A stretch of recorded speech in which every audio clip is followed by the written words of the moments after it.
সকালবেলা ঘুমাইতেছি, এমন সময় পুরো খাট কাঁপতেছে। আমি ভাবছি ভূমিকম্প হইতেছে। তাড়াতাড়ি উঠে দৌড় দিছি। একটু দূরে গিয়ে দেখি ভূমিকম্পটা শুধু আমার বিছানার উপরই হইতেছে। গিয়ে দেখি মোবাইলে কল আসছে। শালার মোবাইলটা ভাইব্রেশন মোড ছিল, আমার জানা ছিল না। মোবাইল হাতে নিয়ে দেখি তন্নির কল। কলটা রিসিভ করতেই বলতে শুরু করলো, এই কুত্তা, কল ধরিস না কেন? সরি রে, ঘুমিয়েছিলাম। এবার বল, এত সকাল সকাল কল দিলি কেন? আজকে একটু তাড়াতাড়ি ক্যাম্পাসে আসিস, তোদের একটা গুড নিউজ দিব। কি গুড নিউজ? সেটা ক্যাম্পাসে এলে দেখতে পারবি। আর সানি আয়মানকেও বলে দিস তাড়াতাড়ি আসার জন্য। আমি ফারিয়াকে বলে দিচ্ছি।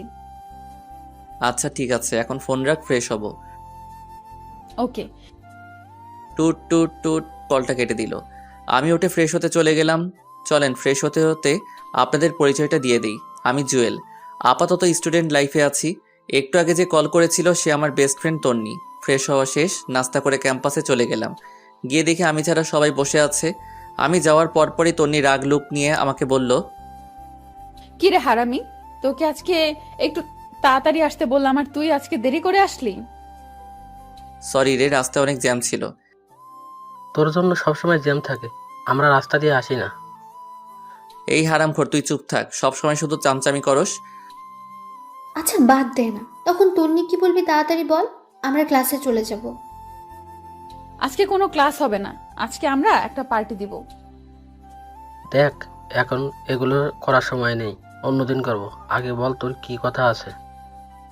দোস্ত, আমার বিয়ে ঠিক হয়ে গেছে। ছেলে অনেক বড় ব্যবসায়ী, কালকে আমাকে রিং পরিয়ে দিয়ে গেছে। তন্নির কথা শুনে আমার মাথার উপর যেন আকাশ ভেঙে পড়ল। সেই কলেজ লাইফ থেকে তন্নিকে আমি অনেক ভালোবাসি, কিন্তু ফ্রেন্ডশিপ নষ্ট হয়ে যাওয়ার ভয়ে কখনো বলতে পারিনি। আমি চেয়েছিলাম আগে নিজে নিজের পায়ে দাঁড়াই, ভালো একটা চাকরি পাই, তারপর তন্নিকে আমার মনের কথা বলবো। কিন্তু এটা কি হলো? না, আমি কিছু ভাবতে পারছি না।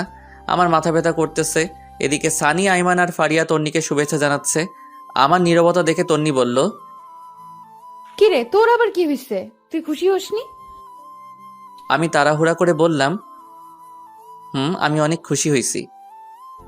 তাহলে তুই এভাবে চুপ করে দাঁড়িয়ে আছিস কেন? দোস্ত, তুই সত্যি বিয়েটা করবি? হুম, অবশ্যই। এর থেকে ভালো ছেলে আর কোথায় পাবো? আর তাছাড়া বিয়ের বয়সও হয়ে গেছে। চুপ করে দাঁড়িয়ে রইলাম। আচ্ছা বাদ দে তো, এখন বল বিয়ে কখন? এই তো আগামী শুক্রবার, তোরা সবাই অবশ্যই আসবি। এই নে কার্ড। এ কথা বলে আমাদের সবাইকে একটা করে কার্ড দেয়। আমার কেন জানি বুক ফেটে কান্না আসছে। মনে হচ্ছে আমার জীবন থেকে অনেক বড় কিছু একটা চলে যাচ্ছে। নিজের অজান্তেই চোখের কোণে পানি চলে আসলো। আমার এমন অবস্থা দেখে তন্নি বলল, কি রে, কি হয়েছে তোর? কাঁদতেছিস কেন? আমি তাড়াতাড়ি চোখের পানি মুছে বললাম, আরে না, এমনি। তোর বিয়ে হবে শুনে খুশিতে চোখে পানি চলে আসলো। পাগল। আচ্ছা শোন, রায়হান কল দিচ্ছে, আমি একটু বাইরে যাচ্ছি, তোরা থাক। এই রাহেনটা আবার কে? আরে তোদের দুলা ভাই। আচ্ছা থাক, পরে কথা হবে।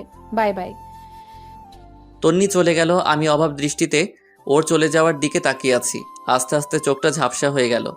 মনে হয় আবার পানি এসে জমা হয়ে গেছে। এমন সময় ফারিয়া বলল, আচ্ছা আমি ক্লাসে যাচ্ছি, তোরা কেউ যাবি? তুই যা, আমরা একটু পর আসছি।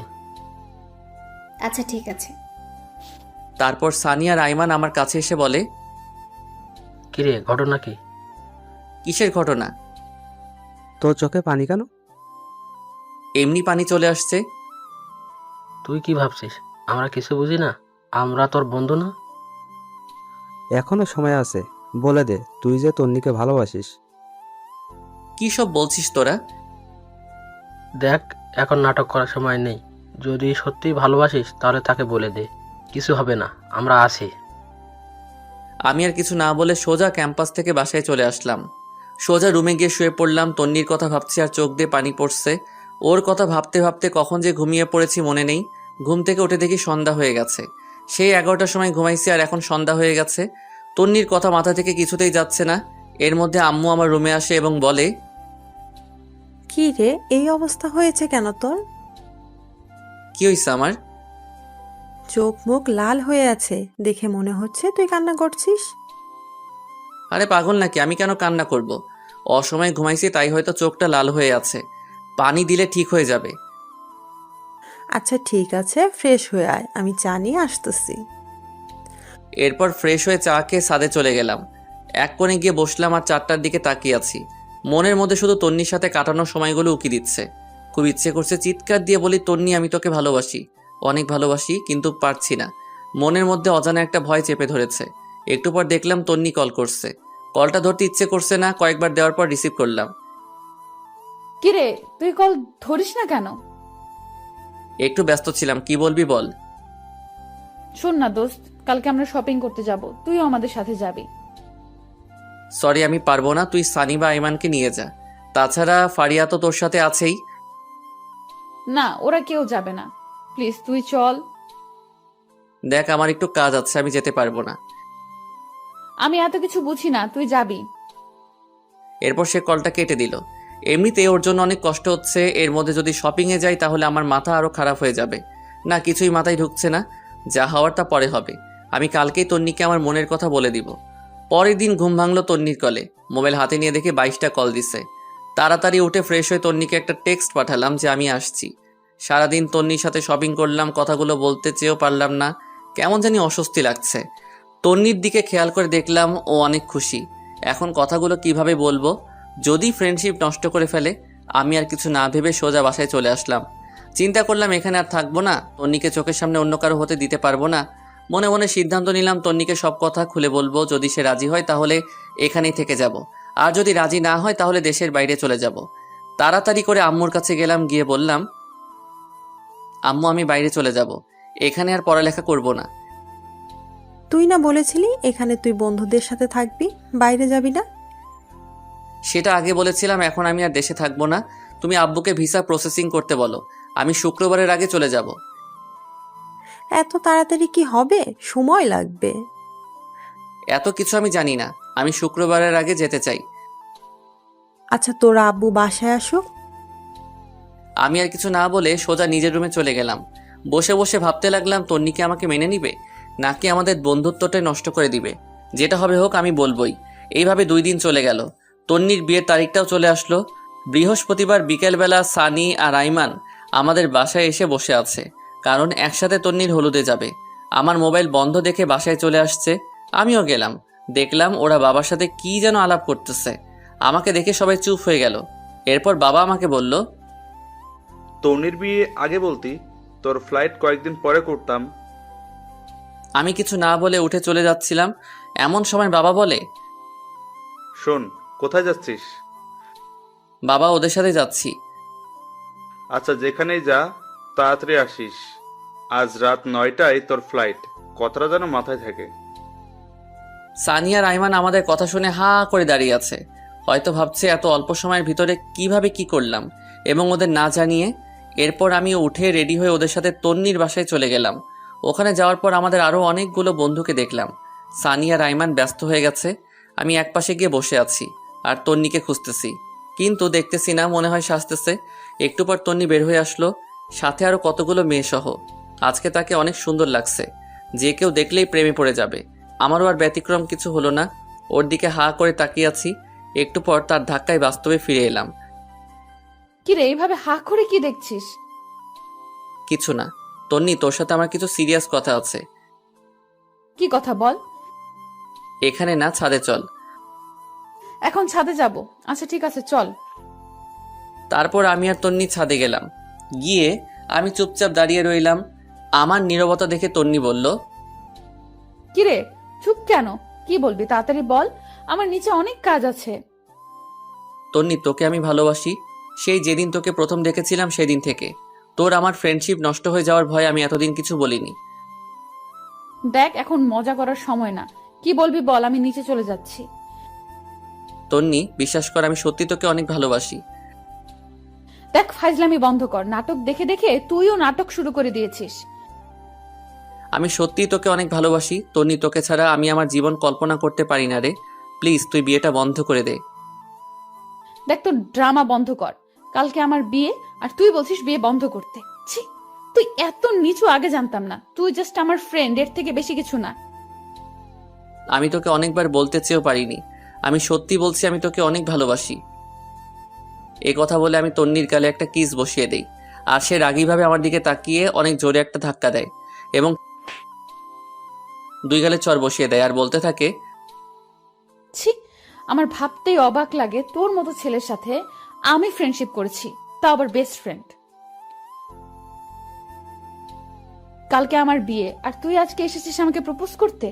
তোর একটু লজ্জা শরম নেই? তুই আমার কথাটা শোন। তোর কোনো কথাই আমি শুনবো না। তুই এখনই আমাদের বাসা থেকে চলে যা। তোকে যেন আর কোনো দিন আমার সামনে না দেখি। তোর আর আমার ফ্রেন্ডশিপ এখানেই শেষ। আজ থেকে তুই আমার সাথে কোনো ধরনের যোগাযোগ করার চেষ্টা করবি না। তন্নি প্লিজ আমার কথাটা শোন। তোর সাথে আর কোনো কথা নাই। তুই এখান থেকে চলে যা, না হলে গলা ধাক্কা দিয়ে বের করে দিব। আমি আর কিছু না বলে চোখ মুছতে মুছতে সেখান থেকে বেরিয়ে গেলাম। এরপর বাসায় গিয়ে রেডি হয়ে বাবা আর আমি এয়ারপোর্টের উদ্দেশ্যে রওনা দিলাম। সানি, আইমান, কাউকে কিছু জানালাম না। এরপর এয়ারপোর্ট থেকে বাবার কাছ থেকে বিদায় নিয়ে চলে গেলাম দেশ ছেড়ে। অনেক কষ্ট হচ্ছিল প্রিয় মানুষগুলোর জন্য, কিন্তু আমি এখানে থাকলে হয়তো আরও বেশি কষ্ট পাবো। যাওয়ার আগে নিজের ভার্চুয়াল জগতের সব কিছু ডিলিট করে দিলাম। একটা নাম্বারও ওপেন রাখলাম না। সেখানে গিয়ে বেশ কিছুদিন মন খারাপ করে বসেছিলাম। পরে নতুন বন্ধু, নতুন ক্যাম্পাস পেয়ে তন্নির কথা প্রায় ভুলেই গেলাম। আস্তে আস্তে ওখানকার পরিবেশের সাথে নিজেকে মানিয়ে নিলাম। দেখতে দেখতে 2 বছর চলে গেল। আমার পড়ালেখাও শেষ। চিন্তা করলাম এখানেই কোনো চাকরি করব, কিন্তু সেটা আর হলো না। আব্বু আম্মু কল দিয়ে কান্নাকাটি করতেছে। আব্বুকে অনেকবার বলছি আমি এখানে চাকরি করব, বাট আব্বু বলল নিজেদের ব্যবসা দেখাশোনা করার জন্য। সেদিন রাতে বসে বসে ল্যাপটপে কিছু কাজ করছি। এমন সময় বড় খালা আসলো। আমি বিদেশে বড় খালার কাছেই থাকি আর ওখান থেকেই পড়ালেখা করি। আমার রুমে আমি খালাকে দেখে বললাম, খালামণি ঘুমাওনি এখনো? না রে বাবা, ঘুম আসছে না। তুই কি করতেছিস? কিছু না খালামণি, একটু কাজ করতেছি। কিছু বলবে? বাবা, একটা কথা বলতাম যদি তুই অনুমতি দিস। আরে কি আজব, আমার সাথে কথা বলার জন্য তোমার অনুমতি লাগবে নাকি? বলো কি বলবে। দেখ বাবা, আমার কোনো সন্তান নেই। তুই আমার নিজের সন্তানের মতোই। তুই যেদিন এখানে এসেছিলি আমি যে কি পরিমাণ খুশি হয়েছি তোকে বলে বোঝাতে পারবো না। আমি ভাবছি তোকে আমি সারা জীবন আমার কাছে রেখে দিব, কিন্তু সেটা তো অসম্ভব। কেন অসম্ভব? আমি তোমাকে ছেড়ে কোথাও যাচ্ছি না। আর তোমার সন্তান নেই কে বলেছে? আমি তোমার সন্তান। কাল রাতে তোর আম্মু কল করেছিল। কি বলেছে? অনেক অসুস্থ, সারাদিন বাসায় থাকতে থাকতে ওর অনেক কষ্ট হয়। তোর বাবাও বাইরে বাইরে থাকে। তাই আমি বলছিলাম কি, তুই দেশে ফিরে যা, তোর মায়ের কাছে থাক, আর একটা ভালো মেয়ে দেখে বিয়ে করে ফেল। তোর মা বাবাও অনেক খুশি হবে। খালামণি সবকিছু ঠিক আছে, বাট আমি দেশেও যাচ্ছি না, অ্যান্ড বিয়ে তো ইম্পসিবল। এরপর খালামণি আমার হাত ধরে বলল, প্লিজ বাবা, এমন করিস না। তোর মা বাবার কথা একবার চিন্তা কর। ওদের কি ইচ্ছা করে না ছেলের বউয়ের সাথে সময় কাটাতে, নাতিদের সাথে একটু খেলা করতে? প্লিজ বাবা, তুই দেশে ফিরে যা। প্রয়োজনে মাঝে মাঝে এখানে আসিস, কিছুদিন থাকবি, ঘুরবি, ভালো লাগবে। প্লিজ বাবা, না করিস না। আচ্ছা ঠিক আছে, দেখি। দেখি না, তুই কালকেই যাবি। এই নে টিকিট। এই কথা বলে আমার হাতে একটা টিকিট ধরিয়ে দিল। আমি অবাক হয়ে জিজ্ঞেস করলাম, খালামণি এটা কখন করলে? তোর এত কিছু জানার দরকার নেই। আর শোন, আমি কিছু জিনিস কিনে রেখেছি, এগুলো নিয়ে যাবি। এখন ঘুমা। পরের দিন সবকিছু ঠিকঠাক করে খালামণির কাছ থেকে বিদায় নিয়ে চলে আসলাম দেশে। বাবা মা আগে থেকে এয়ারপোর্টে ছিল। আমাকে দেখে কান্না শুরু করে দিল। মায়ের দিকে তাকিয়ে আমি অবাক হয়ে গেলাম। অনেক অসুস্থ, ঠিকমতো দাঁড়াতেও পারতেছে না। বাবার অবস্থাও আগের মতো নেই।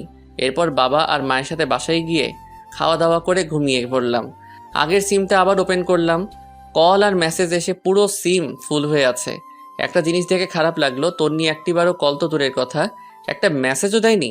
হয়তো অনেক সুখে আছে, অনেক ভালো আছে, তাই আমাকে আর প্রয়োজন মনে করেনি। চোখের কোণে পানি এসে জমা হয়ে গেল। আমি সানির নাম্বারটাতে কল দিলাম। কয়েকবার দেওয়ার পর কল ধরেই সানি বলতে শুরু করলো, কিরে তুই বাইসা আছিস? কেন, মরলে খুশি হতি নাকি? এই শালা, কথা বলবি না তুই। তোর সাথে কোনো কথা নাই, আমি তোর কেউ না। প্লিজ ভাই, রাগ করিস না, তোকে আমি সব কিছু বলবো। কিছু বলতে হবে না তোর, তুই তোর মতন থাক। আচ্ছা শোন, বিকেলে কফি শপে আয়, তোদের সাথে দেখা করব। আর কিছু কথা আছে। আইমান আর ফারিয়াকে একটু কষ্ট করে বলে দিস। আচ্ছা ঠিক আছে। এই কথা বলে কলটা কেটে দিলাম। বিকেলবেলা বের হয়ে কফি শপের দিকে রওনা দিলাম। রাস্তাঘাট সব কিছু কেমন যেন চেঞ্জ হয়ে গেছে। একটু পর কফি শপে গেলাম, গিয়ে দেখি সবাই বসে আছে। আজকেও আমার লেট হয়ে গেছে। আমাকে দেখেই ওরা দৌড় দিয়ে এসে জড়িয়ে ধরে ফেলে। এরপর তিনজনে মিলে 10 মিনিট কিল আর ঘুষি দেয়।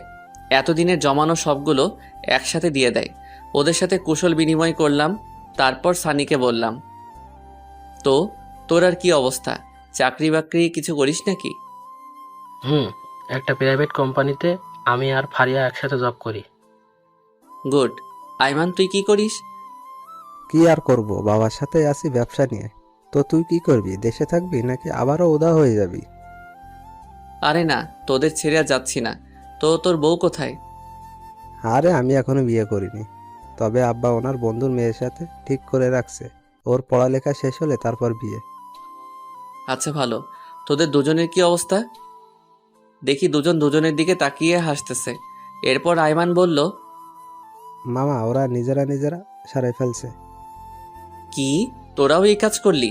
যাক, খুশি হলাম। সারা জীবন একসাথে ছিলি, এখনো থাকবি, ভালো হইছে। তো তুই কবে করছিস? আমার মতো ছেলেকে কে মেয়ে দিবে বল? ধুর, ফাজলামো করিস না। এই তন্নি কেমন আছে রে? মনে হয় অনেক সুখে আছে, তাই না? এ কথা শোনার পর ওরা তিনজন একে অপরের দিকে তাকাতে লাগলো। এরপর আইমান বলল, আসলে তন্নির বিয়ে হয়নি। মানে মস্করা করছিস তাই না? দেখ, জোকস এখন ভালো লাগে না। না রে, আইমান ঠিক বলেছে, ওর বিয়ে হয়নি। কি বলছিস তোরা? বিয়ে হয়নি কেন? তুই তো সেদিন চলে গেছিলি, তাহলে তুইও দেখতি কেন বিয়ে হয়নি। এত কথা না বলে বিয়ে কেন হয়নি সেটা বল। আসলে রায়হান ছেলেটা অন্য একটা মেয়ের সাথে রিলেশন ছিল। বিয়ের দিন সে ওই মেয়েকে নিয়ে পালিয়ে যায়। তারপর আর কি, ওরা বিয়েটা ভেঙে দেয়। তন্নির বাবা ওদের হাতে পায়ে ধরেছিল, কিন্তু কোনো লাভ হয়নি। পরে আমরা তোকে অনেক খুঁজেছি, বাট তুই তো চলে গেলি। তন্নির বাবা আমাকে অনেক বলেছে তন্নিকে বিয়ে করার জন্য, বাট আমি করিনি তোর কথা ভেবে। পরে তুই বুঝবি আমি আর তন্নি চিট করে বিয়ে করেছি। আরে দূর, এসব কেন বলছিস? আমি কিছু বলতাম না, তুই বিয়েটা করে ফেলতি। না বন্ধু, সেটা হয় না। এরপর ফারিয়া বলল, সেই থেকে তন্নি পাথরের মতো হয়ে গেছে, ঠিক মতো খায় না, ক্যাম্পাসে যায় না, আমাদের সাথেও মিশে না, দরকার ছাড়া কোনো কথাই বলে না, সারাদিন জানলার গ্রিল ধরে দাঁড়িয়ে থাকে। ওর আর বিয়ের জন্য প্রপোজাল আসেনি? আসছে, বাট সে করবে না। আমাদের বিয়ের সময়ও এসে গিফটটা দিয়ে চলে গেছে। ও কি এখন এখানেই থাকে নাকি চলে গেছে? না, আগের বাসায় আছে। আমি একটু ওর সাথে কথা বলবো, তোরা যাবি আমার সাথে? আজকে তো সময় নেই, কালকে বিকালবেলা সবাই ফ্রি আছি, কালকে চল। আচ্ছা ঠিক আছে তাহলে।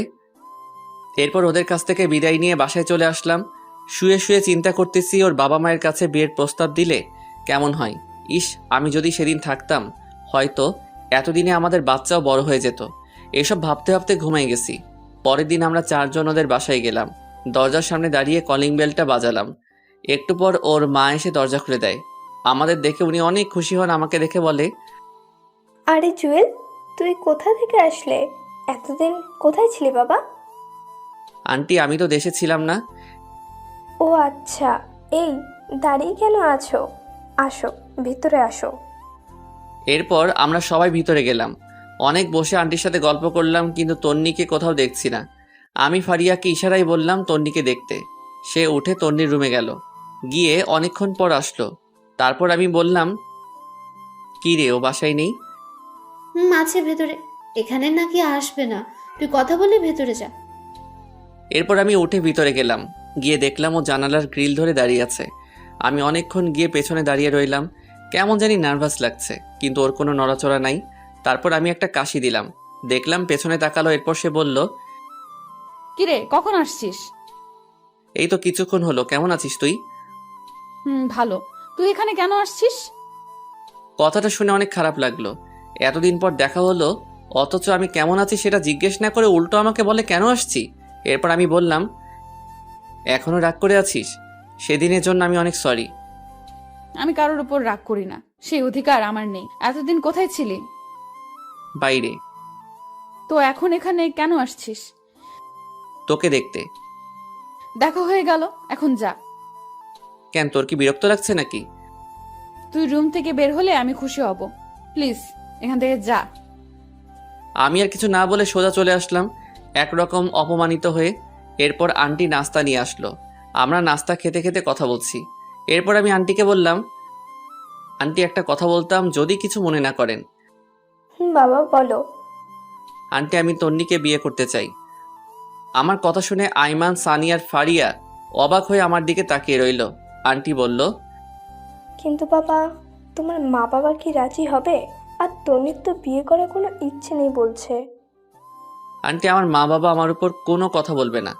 আপনি যদি রাজি থাকেন আমি তন্নিকে বিয়ে করব।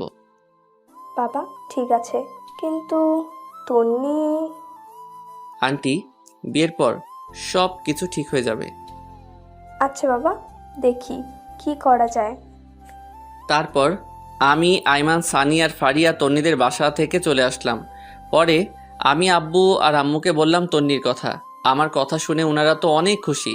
বললেন, তোর পছন্দই আমাদের পছন্দ, আর তন্নি মেয়েটাকে আমারও অনেক ভালো লাগে। অবশেষে আমাদের বিয়েটা হয়ে গেল। তন্নিকে একরকম জোর করে বিয়েটা দেওয়া হয়েছে। কবুল বলার সময় দেখলাম সে বলতে চাচ্ছে না। ফারিয়া আর ওর মায়ের জোরাজোরিতে বলল, এখন প্রায় রাত 12টা। আমি সানি আর আইমান ছাদের উপরে বসে বসে আড্ডা দিচ্ছি। এমন সময় ফারিয়া উপরে আসলো আর এসে আমাকে বলল, কি রে তুই এখানে? তো কোথায় থাকবো? আজকে না তোর বাসর রাত? তন্নি অনেক আগে থেকে একা একা বসে আছে, যা ঘরে যা। বন্ধু যা, আর বসে থাকা ঠিক হবে না। এরপর আমি উঠে আস্তে আস্তে রুমের দিকে হাঁটা দিলাম। এমন সময় সানি বলল, মামা, মনে করে বিড়ালটা মারিস, আর কোনো দরকার হলে আমাকে কল দিস। এই ফাজিল, তোর মুখে কি কিছুই আটকায় না? সবাই কি তোর মতো নাকি? আমি আর কিছু না বলে একটা পুচকি হাসি দিয়ে ছাদ থেকে চলে আসলাম। বাসর ঘরের সামনে দাঁড়িয়ে আছি। কেমন জানি ভয় লাগতেছে, আবার লজ্জাও। অনেকক্ষণ দাঁড়িয়ে থেকে আস্তে করে দরজাটা খুলে ভিতরে প্রবেশ করলাম। দরজাটা লাগিয়ে দিলাম। দেখলাম তন্নি মাথা নিচু করে বসে আছে। আমি গিয়ে খাটের উপর বসলাম। এমন সময় তন্নি আমাকে বলল, তোর সাথে আমার কিছু কথা আছে। কি কথা বল। আর শোন, আজকে থেকে আমি তোর স্বামী। সো আর তুই করে বলবি না, তুমি করে বলবি, অ্যান্ড আমিও বলবো। দেখ, তোকে আমি কখনোই স্বামী হিসেবে মানতে পারবো না। তুই জাস্ট আমার ফ্রেন্ড। তাহলে বিয়েতে মত দিলি কেন? তোর কি ধারণা আমি নিজে থেকে মত দিয়েছি? জীবনেও না। মা আমাকে ওনার মরার কসম দিয়েছে, সেজন্য আমি বিয়েটা করেছি। তোর মায়ের কসমের জন্য তুই আমার জীবন নষ্ট করবি নাকি? তো তুই এখন কি চাস? তুই জীবনেও আমার কাছে স্বামীর অধিকার দেখাতে পারবি না। তুই তোর মতো আর আমি আমার মতো। ওকে, আমি তোর উপর কোনো অধিকার খাটাবো না। অন্তত আমার মা বাবার সামনে একটু নাটক করিস, না হলে ওনারা অনেক কষ্ট পাবে। চেষ্টা করব। আমি আর কিছু না বলে খাটে ঘুমাতে যাব। এমন সময় তন্নি আবারও চিৎকার দিয়ে উঠে আর আমাকে বলে, কি করছিস তুই? কি করলাম? ঘুমাতে যাচ্ছি। ঘুমাবি ভালো কথা, কিন্তু খাটে কেন? তাহলে কোথায় ঘুমাবো? যেখানে খুশি সেখানে ঘুমা। দরকার হলে সোফায় ঘুমা, বাট খাটে ঘুমাতে পারবো না। এটা আবার কেমন কথা? খাট থাকতে সোফায় কেন ঘুমাবো? কারণ তোর সাথে এক খাটে ঘুমানোর কোনো ইচ্ছাই আমার নেই। সো তুই খাটে ঘুমাবি না। আমি আর কিছু না বলে একটা বালিশ নিয়ে লাইট অফ করে সোফায় ঘুমিয়ে পড়লাম। তন্নিও খাটের উপর শুয়ে পড়ল। আমার কিছুতেই ঘুম আসছে না। পরে আমি উঠে বেলকনিতে চলে গেলাম। মনে মনে ভাবতে লাগলাম, আমার মতো অভাগা হয়তো পৃথিবীতে আর দ্বিতীয়টা নেই। এই বাসরঘর নিয়ে কত কিছু চিন্তা করে রাখছি, বাট কিছুই হলো না। মনে মনে ভাবলাম তন্নির সাথে ফ্রেন্ডশিপটা না হলেই ভালো হতো। সুন্দর একটা জীবন পেতাম। নিয়তি বারবার ওর কাছেই আমাকে নিয়ে আসে। এসব ভাবতে ভাবতে কখন যে চোখের পানি এসে জমা হয়েছে বুঝতেই পারিনি। এমন সময় খেয়াল করলাম রুম থেকে কান্নার আওয়াজ আসছে। আমি তাড়াতাড়ি রুমে ঢুকে লাইটটা অন করলাম। দেখলাম তন্নি ফুপিয়ে ফুপিয়ে কাঁদছে। লাইট অন করতে কান্না বন্ধ করে দিল। তারপর আমি বললাম, কি রে, তুই এখনো ঘুমাসনি? আর কান্না করতেছিস কেন? না, এমনি। তুই কোথায় ছিলি? বারান্দায় ছিলাম। ঘুমিয়ে পড়, বেশি রাত জাগলে আবার শরীর খারাপ করবে। তুইও ঘুমিয়ে পড়। আমি আর কিছু না বলে লাইটটা অফ করে দিলাম। খেয়াল করে দেখলাম ওর মোবাইলে রায়হান ছেলেটার ছবি। এবার বুঝতে পারছি তন্নি কেন কান্না করছে। হয়তো ছেলেটাকে অনেক ভালোবেসে ফেলেছে। মনে মনে ভাবলাম, বালিকা, তুমি আমাকে চেনো না। আমি কোন জলের মাছ? তোমাকে আমার প্রতি দুর্বল করে তারপর প্রত্যেকটা কথার প্রতিশোধ দিব। কোথাকার একটা ছেলের জন্য তুমি আমার ভালোবাসাকে 2 টাকার দামও দিচ্ছ না। এইসব ভাবতে ভাবতে কখন যে ঘুমিয়ে গেছি মনেই নেই। সকালবেলা একটা মিষ্টি কাণ্ডে ঘুম ভাঙলো।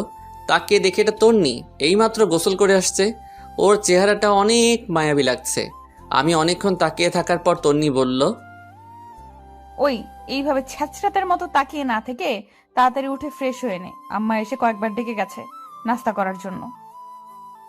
আমি কিছুই না বলে ওয়াশরুমে চলে গেলাম। ফ্রেশ হতে হতে ভাবলাম তন্নি মনে হয় জীবনেও আমাকে মেনে নিবে না। ফ্রেশ হয়ে রুমে আসতে দেখলাম তন্নি মনমরা হয়ে বসে আছে। আমাকে দেখেই নিচে চলে গেল। আমিও রেডি হয়ে নিচে গেলাম। গিয়ে দেখি আমি ছাড়া সবাই বসে আছে।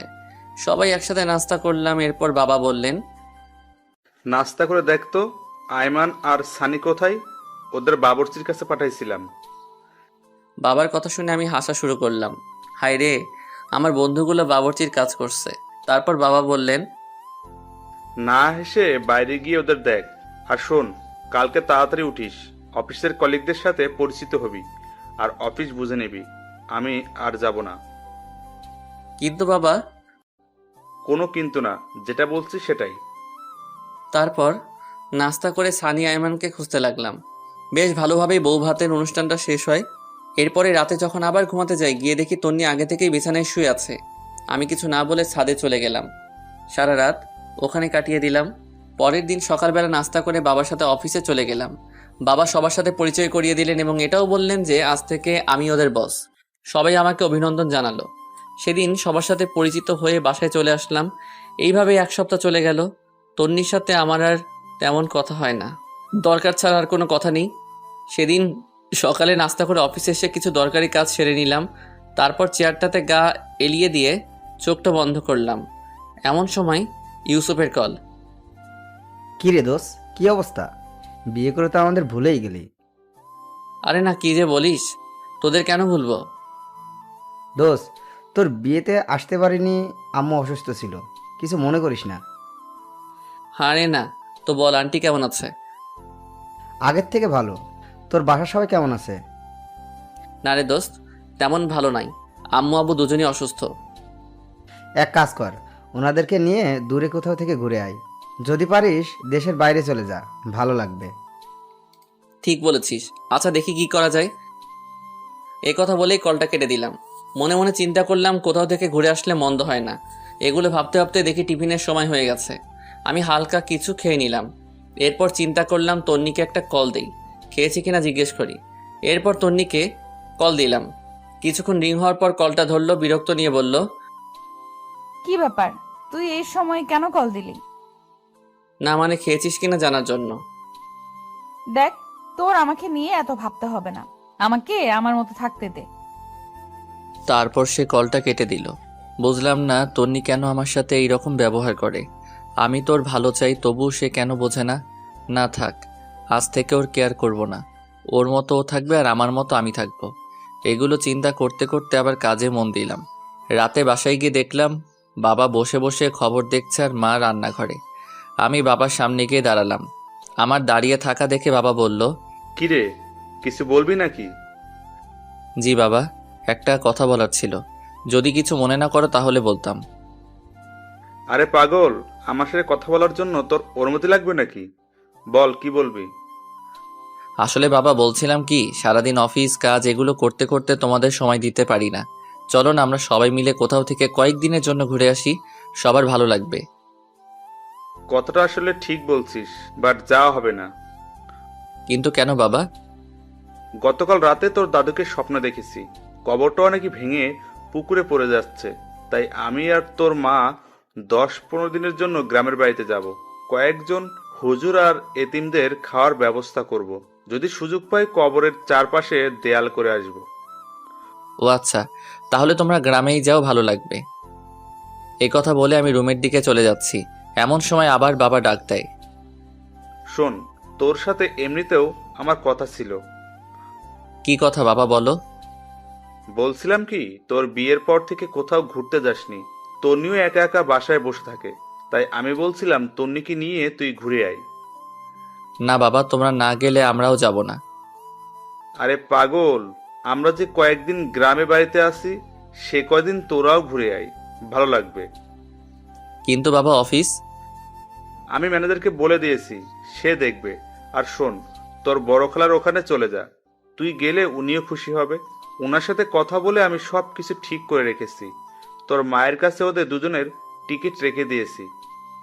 বাবা এগুলো আবার কখন করলে? এত কিছু তোর জানার দরকার নেই, পরশুদিন ফ্লাইট। আমি আর কিছু না বলে হালকা একটা হাসি দিয়ে বাবার সামনে থেকে রুমে চলে গেলাম। মনে মনে ভাবতে লাগলাম, তন্নি কি রাজি হবে? যেই মেয়ে বিয়ের দিন রাতে আমাকে বলে স্বামী হিসেবে মানে না, সে কি রাজি হবে আমার সাথে হানিমুনে বাইরে ঘুরতে যেতে? ধুর, যা হওয়ার তা পরে হবে। আগে কিছু খেয়ে নেই, অনেক ক্ষুধা লাগছে। তারপর হালকা নাস্তা করে নিলাম, কিন্তু তন্নিকে দেখছি না কোথাও। রান্নাঘরে গেলাম, সেখানেও নেই।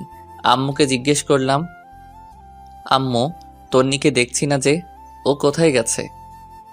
তন্নি একটু ওর বাবার বাড়ি গেছে। আমিও আর না করিনি, সারাদিন বাসায় বসে থাকে। বাইরে থেকে ঘুরে আসলে মনটা একটু হালকা হবে। আর আমি তন্নিকে বলে দিয়েছি তুইও আজকে ওদের বাসায় যাবি, আর রাতটাও ওখানেই কাটাবি। সকাল হলে তন্নিকে নিয়ে বাসায় চলে আসবি।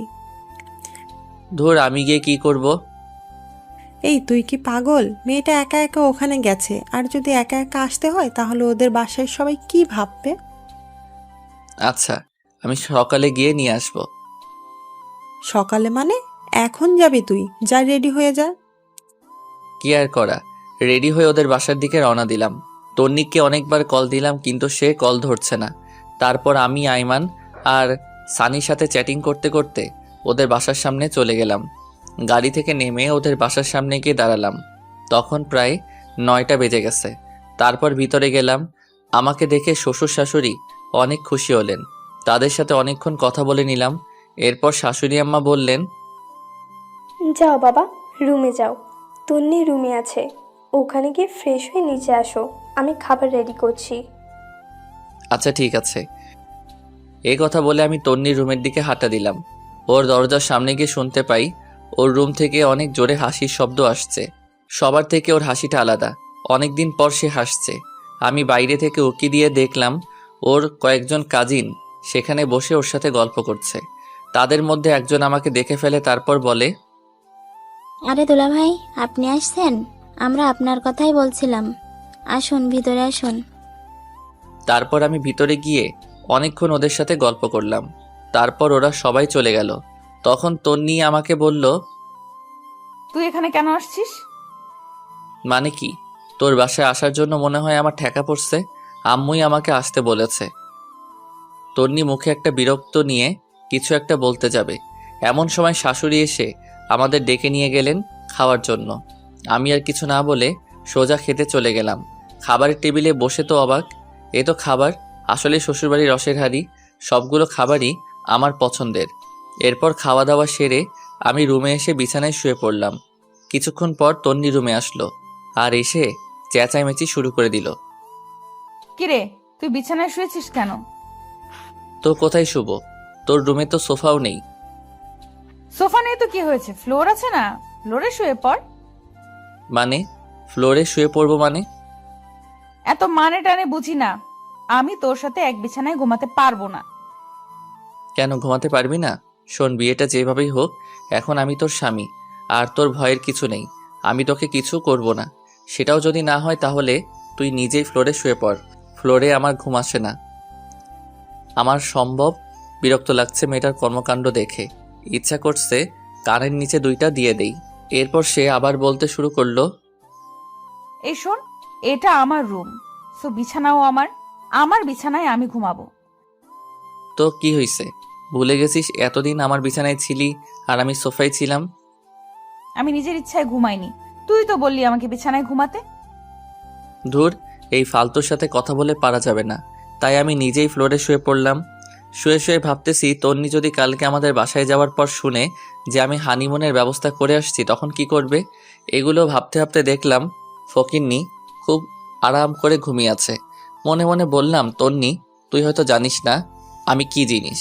তোরে আমি এমন সোজা করব যে তুই আমাকে ছাড়া কিছুই বুঝবি না। এসব ভাবতে ভাবতে কখন যে ঘুমিয়ে পড়েছি নিজেও জানি না। খুব সকালবেলা ঘুমটা ভেঙে গেল। ঘুম থেকে উঠতে যাব, এমন সময় দেখি পুরো পিঠটা ব্যথা করতেছে। করারও কথা। সারা রাত ফ্লোরে ছিলাম, তাই একটু বেশি ব্যথা করছে।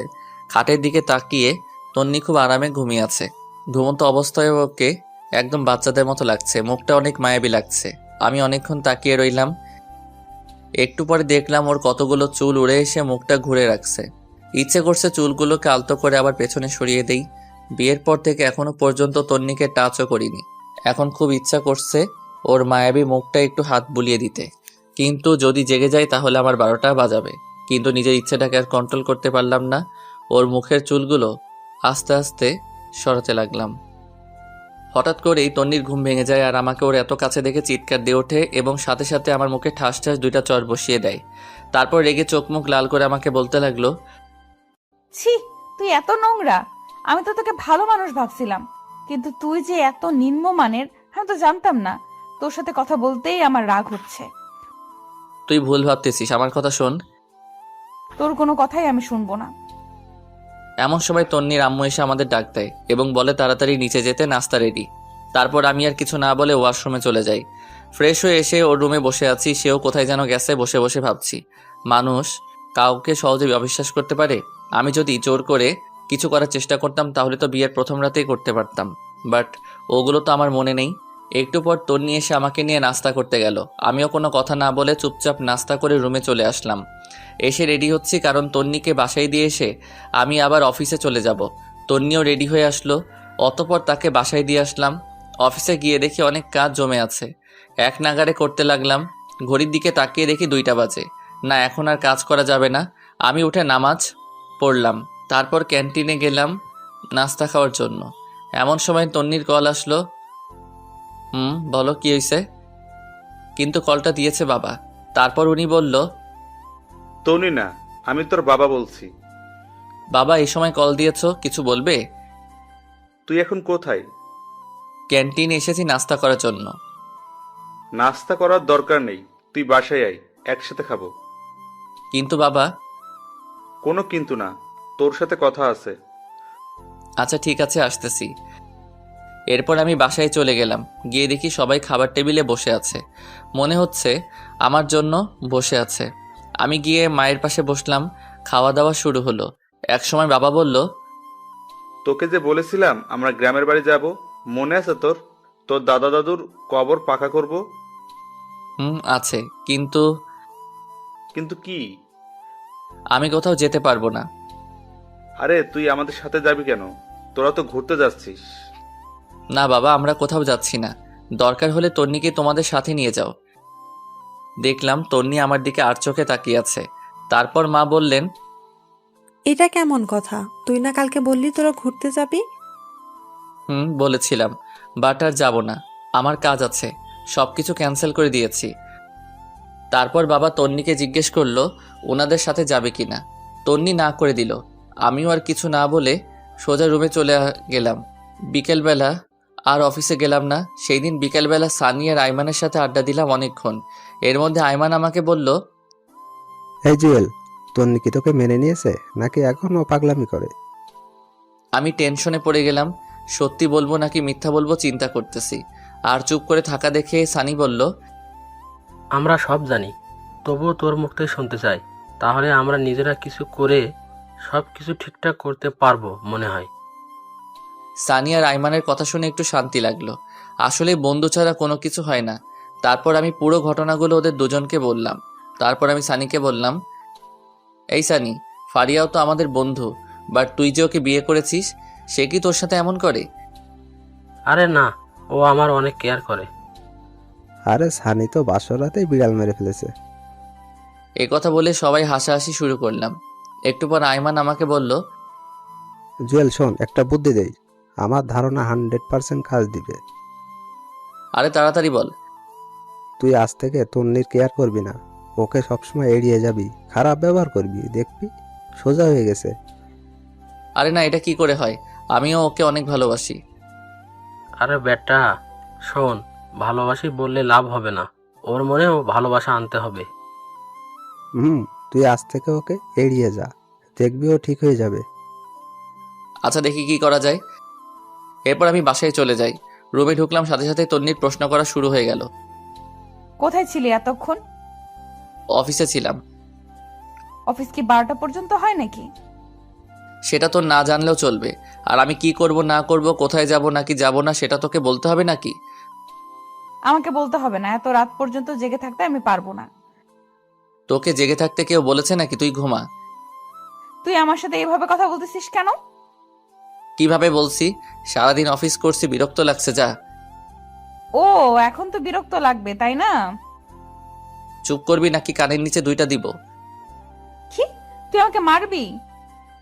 তোকে মারতে কি কারো পারমিশন লাগবে নাকি? চুপ কর, নইলে লাথি দিয়ে রুম থেকে বাহির করব। দেখলাম তন্নি চোখ মুখ লাল করে শুয়ে পড়ল। মনে মনে আইমানকে ধন্যবাদ দিলাম। আসলে আপনারা যেমনটা দেখছেন, বাস্তবে আমি তেমন নই। এই ব্যবহারের মাধ্যমে যদি তন্নি ভালো হয়, সেই জন্যই এমন করতেছি। আমিও আর কিছু না বলে লাইট অফ করে দিয়ে সোফায় শুয়ে পড়লাম। সকালে ঘুম থেকে উঠে দেখলাম তন্নি বিছানায় নেই। আমি ফ্রেশ হয়ে নিচে গেলাম। দেখলাম তন্নি আব্বু আম্মুর ব্যাগ আর জিনিসগুলো রেডি করে দিচ্ছে। আমি যাওয়ার পর সবাই নাস্তা করতে বসলাম। মা বললেন, শোন, একটা কথা বলতাম। বলো। আমরা যাওয়ার পর তন্নি একটু ওর বাবার বাড়ি যাবে, তুই একটু দিয়ে আসিস। আমার সময় নেই, যে যাওয়ার সে একাই যাবে। আর বাপের বাড়ি থেকে কালকেই তো আসলো। আমরা যাওয়ার পর বাসায় তো কেউ থাকবে না, তুই থাকবি অফিসে, তাই বললাম। দেখো, এত কিছু আমি বুঝি না, ও গেলে একাই যাবে। আর কিছু না বলে নাস্তা করে উঠে গেলাম। তারপর বাবা মাকে আমি বাস স্টপে দিয়ে আসলাম।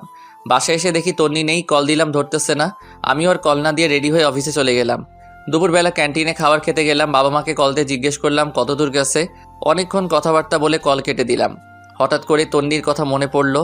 আমি এবার তন্নিকে কল না দিয়ে শাশুড়িকে কল দিলাম। হ্যালো, আসসালামু আলাইকুম। ওয়ালাইকুম আসসালাম। বাবা, কেমন আছো? আসি ভালো, আপনারা সবাই কেমন আছেন? আছি, সবাই ভালো। খাওয়া দাওয়া করছেন? তন্নি খেয়েছে?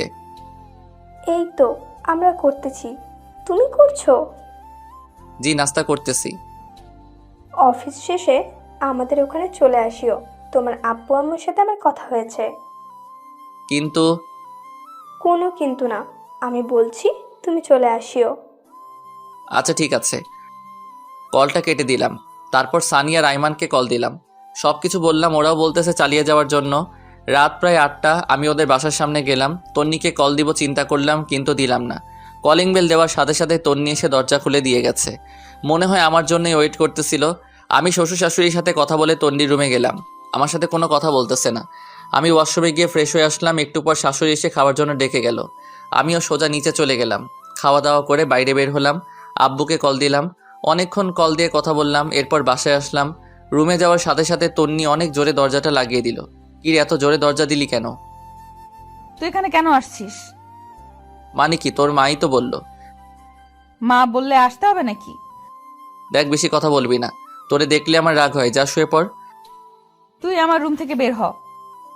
তুই কি আমাকে অপমান করছিস? ধরে নে তাই, তুই আমার রুমে থাকতে পারবি না।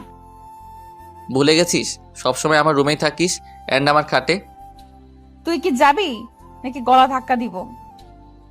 আমি আর কিছু না বলে বের হয়ে গেলাম। চিন্তা করলাম নিজের বাসায় চলে যাব, কিন্তু এত রাতে যাওয়া রিস্কি হয়ে যাবে। তাছাড়া শ্বশুর শাশুড়িও খারাপ মনে করবে। আর কিছু চিন্তা না করে সোজা নিচে চলে গেলাম। অনেকক্ষণ হাঁটাহাঁটি করলাম, সময় যাচ্ছে না কিছুতেই। তারপর গিয়ে গেস্ট রুমের সোফায় গিয়ে শুয়ে পড়লাম।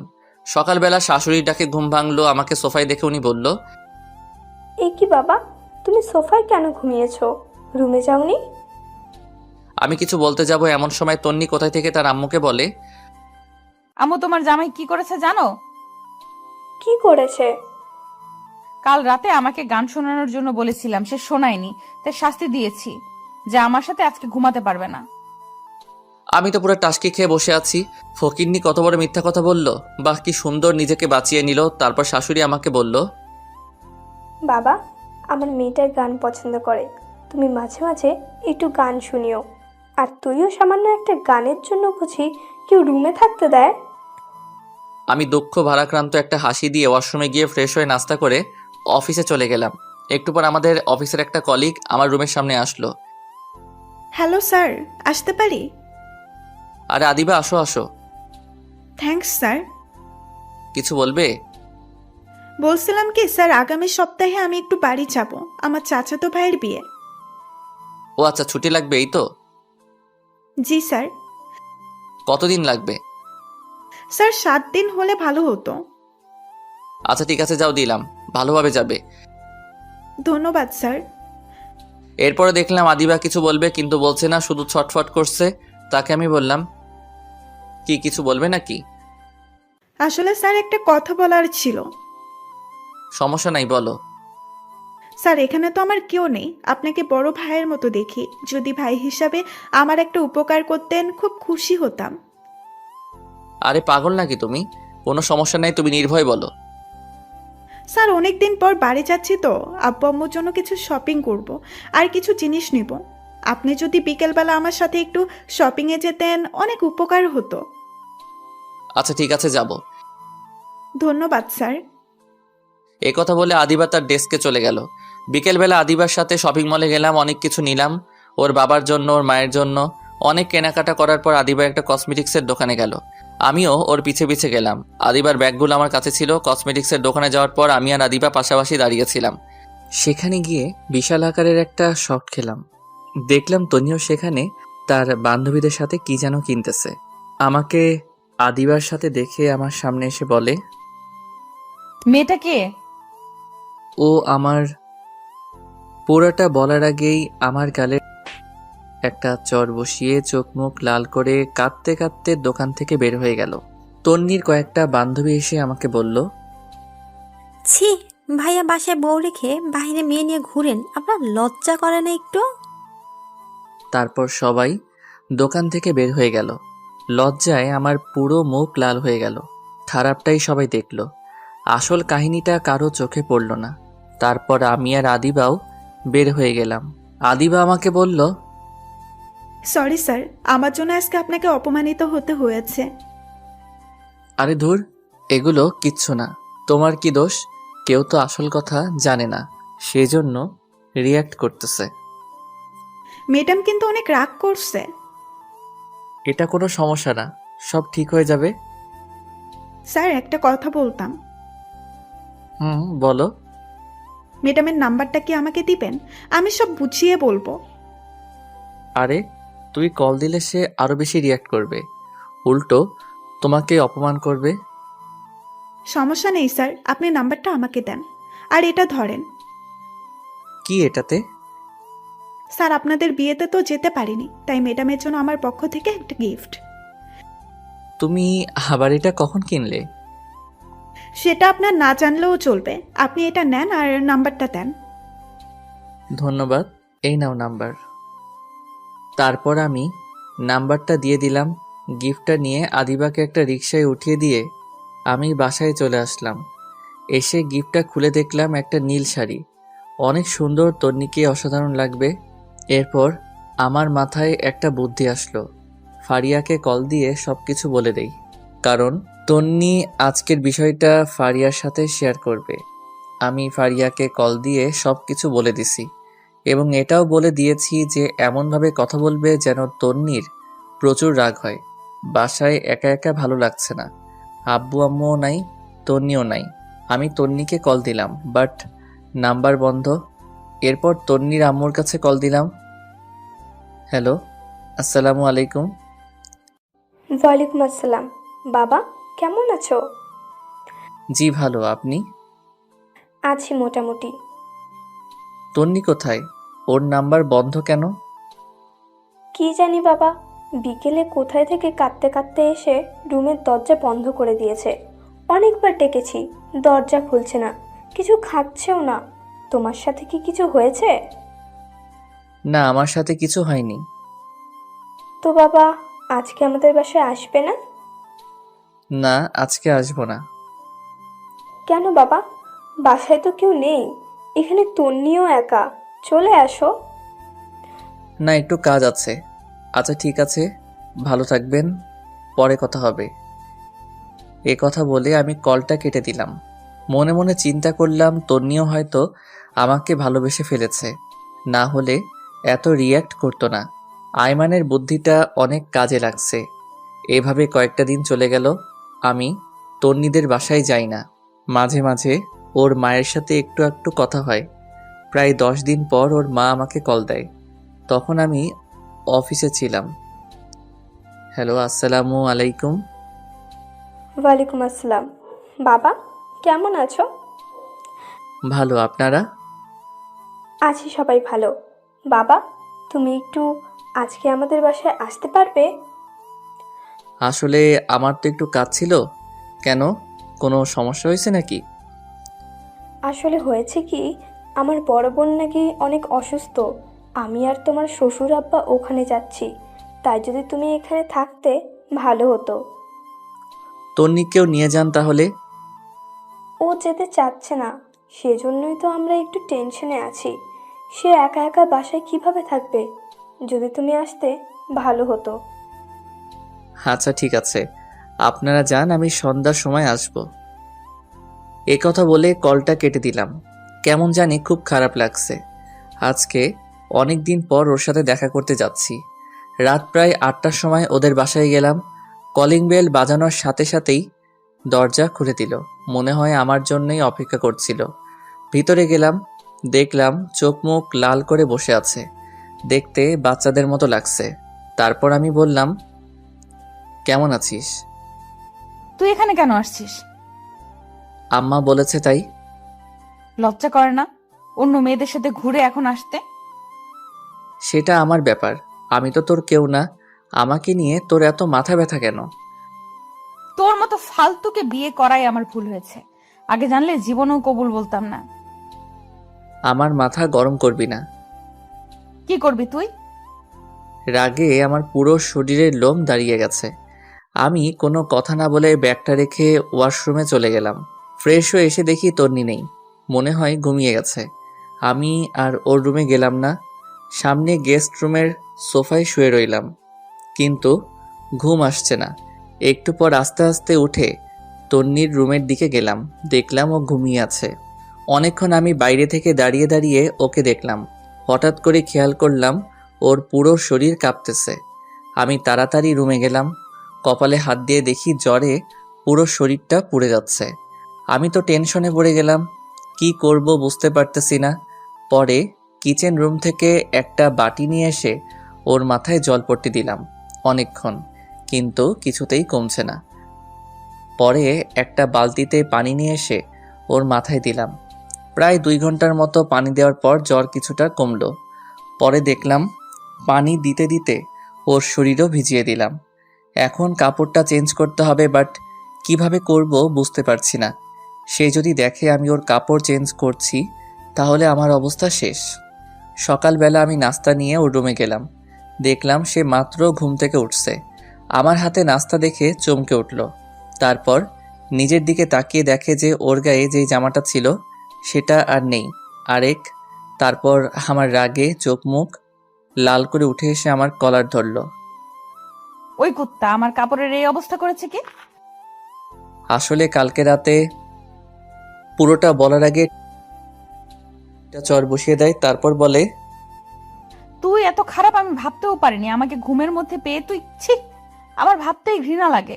তোকে আমি আস্তে আস্তে বিশ্বাস করতে লাগলাম, কিন্তু তুই এত খারাপ আমি জীবনেও ভাবিনি। যা, বেরিয়ে যা এখান থেকে। প্লিজ আমার কথাটা শোন। তুই যাবি নাকি আবার চর খাবি? আমি আর কিছু না বলে নাস্তার প্লেটটা রেখে চলে আসতে যাব, এমন সময় দেখি দরজার সামনে নীলা দাঁড়িয়ে আছে। মনে হয় আমাকে চর মারার দৃশ্যটা দেখে ফেলেছে। লজ্জায় পুরো লাল হয়ে গেলাম। কিছু না বলে সোজা রুমের বাইরে চলে আসলাম। এরপর নীলা ভিতরে গেল, যাওয়ার পর বলল, তুই ওনাকে জ্বর মেরেছিস কেন? ভালো করেছি। ও আমার কাপড় চেঞ্জ করছে কেন? সে করেনি, আমি করেছি। মানে? তুই জানিস কালকে রাতে তোর অনেক জ্বর এসেছিল। উনি তোর মাথায় জলপট্টি দিয়েছে। জ্বর না কমার কারণে সারা রাত তোর মাথায় পানি দেয়। পানিগুলো তোর শরীরে পড়ে পুরো শরীর ভেজে গেছে। ঠান্ডা লেগে যাবে সেজন্য সকালে আমাকে কল দিয়ে আনে, আর আমি তোর কাপড় চেঞ্জ করে দেই। আর তুই কিনা না জেনে ওনাকে জ্বর দিলি। তোর ভাগ্য অনেক ভালো যে ওনার মতো স্বামী পেয়েছিস। এই কথাগুলো বলে নীলা বাইরে চলে আসে। আমি তন্নির মাকে কল করে ওর অসুস্থতার কথা জানালাম। তারপর কিছু না বলে সোজা অফিসে চলে গেলাম। এরপর থেকে তন্নিকে আর কোনো কল দেই না। ওর আম্মুকেও দেই, মাঝে মাঝে ওর আম্মু কল দিয়ে খবর নেয়, জাস্ট এতটুকুই। কয়েকদিন পর বাবা মা চলে আসে। এসে আমাকে বলে, কিরে বৌমা কই? ওর বাপের বাড়ি। তা তুই কি এতদিন ওখানে ছিলি? না, মাঝে মাঝে যেতাম। চুপ কর বেয়াদব, তুই কি ভাবছিস আমি কোনো খবর রাখি না? ঘরে বউ রেখে অন্য মেয়ে নিয়ে ঘুরতে তোর লজ্জা করে না? বৌমা আমাকে সব জানিয়েছে। বাহ, ফকিন্নি নিজের দোষ না স্বীকার না করে আমাকেই ফাঁসিয়ে দিল। জানি বাবা এখন সত্য কথা বললে বিশ্বাস করবে না, তাই বলেও কোনো লাভ নেই। এরপর বাবা বললেন, এখন ওদের বাসায় যা, আর তন্নিকে তোর সাথে করে নিয়ে আসবি। কিন্তু বাবা এখন তো। কোনো কিন্তু নয়, যেটা বলছি সেটা। এখন তো রাত হয়ে গেছে, এখন কিভাবে আনবো? কালকে সকালে নিয়ে আসলে হবে না?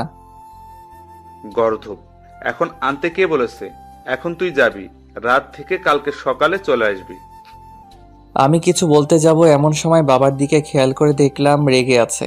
আমি আর কিছু না বলে রেডি হয়ে ওদের বাসার উদ্দেশ্যে রওনা দিলাম।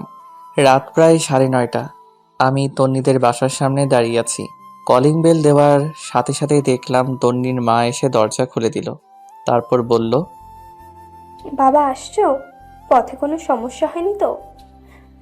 না, কোনো সমস্যা হয়নি। আচ্ছা বসো, খাওয়া দাওয়া করে নাও। তন্নিও বসে আছে, বাট আমি কিছু বলছি না দেখে সেও বলছে না। খাওয়া দাওয়া শেষ করে রুমে গেলাম। গিয়ে একটা চেয়ারের উপরে বসে আছি। একটু পর তন্নি এসে দরজা লাগিয়ে দিল। আমাকে বলল, সরি, সরি কেন? সেদিনের রাতের ঘটনার জন্য। আমি ভাবছি তুই আমার সাথে। থাক, বলতে হবে না। আমার কপালে ওগুলোই ছিল। তুই ঘুমা, সকালে তাড়াতাড়ি যেতে হবে। তুই কোথায় ঘুমাবি? আমাকে নিয়ে তোর চিন্তা করতে হবে না, তুই ঘুমা। খাটে ঘুমা, আমি নিচে ঘুমাবো। কেন? তোর চর খাওয়ার জন্য নাকি তোর কাছে অপমানিত হওয়ার জন্য? সে আর কিছু না বলে ঘুমিয়ে পড়ল। আমিও একটা বালিশ নিয়ে নিচে শুয়ে পড়লাম। সকালবেলা ঘুম থেকে ছাদে গেলাম। তন্নিও আমার পেছনে পেছনে গেল।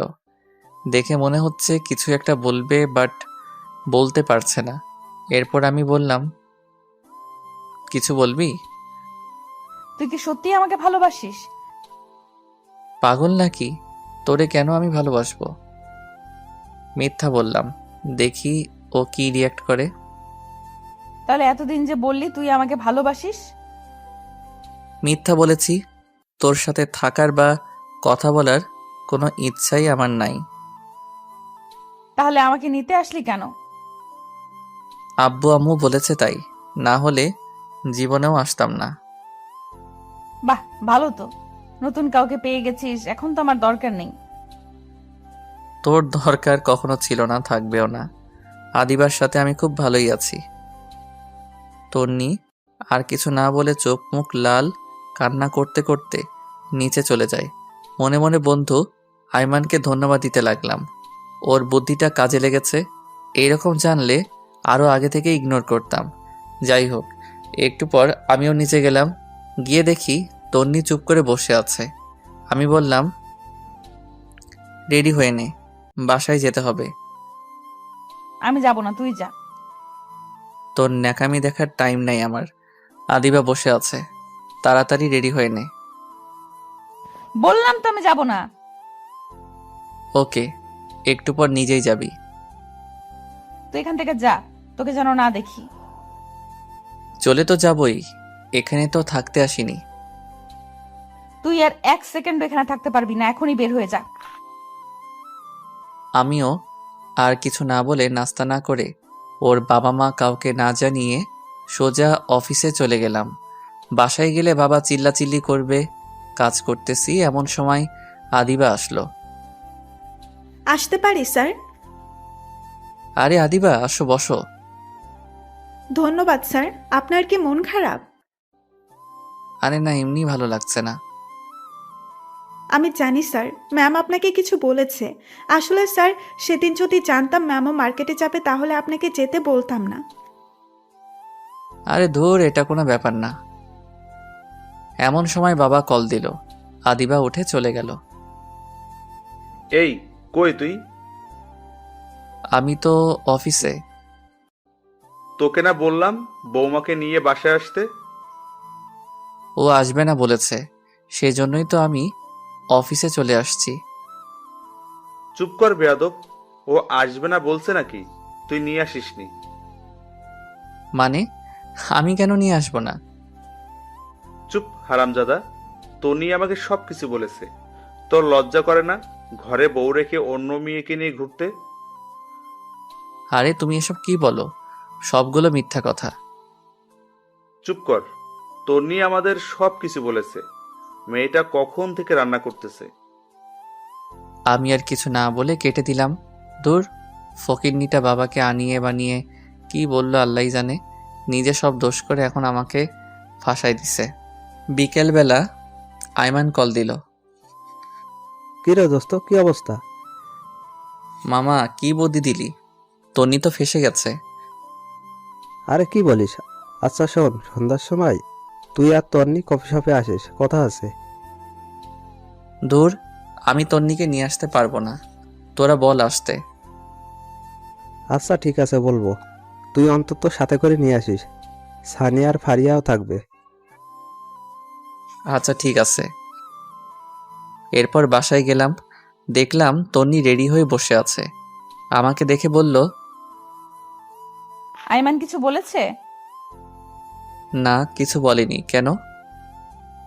কফি শপে যাওয়ার জন্য বলেছে। তো যা, আমাকে বলছিস কেন? তোকেও যেতে বলেছে। আমি যাব না, তুই যা। একসাথে যাওয়ার জন্য বলেছে, তুই না গেলে আমিও যাব না। মনে মনে তো আমার লাড্ডু ফুটতেছে। আহা কি যে আনন্দ, বলে বোঝাতে পারবো না। যাই হোক, বেশি মুড নিতে গেলে আবার দেখা যাবে যে একসাথে যাওয়াই হবে না। একটু পর আমি আর তন্নি বের হয়ে গেলাম। একটা রিক্সা নিলাম। এই প্রথম বিয়ের পর একসাথে রিক্সা নিয়ে ঘুরতেছি। যখন ওর সাথে ফ্রেন্ড হিসেবে ঘুরতাম, রিক্সায় কি মজাটাই না হতো। সব কিছু মনে পড়তে লাগলো। আমি রিক্সার একপাশে সরে বসে আছি। তন্নি বারবার আমার দিকে তাকাচ্ছে। একটু পর কফি শপে গেলাম। দেখলাম আয়মান, সানি আর ফারিয়া বসে আছে।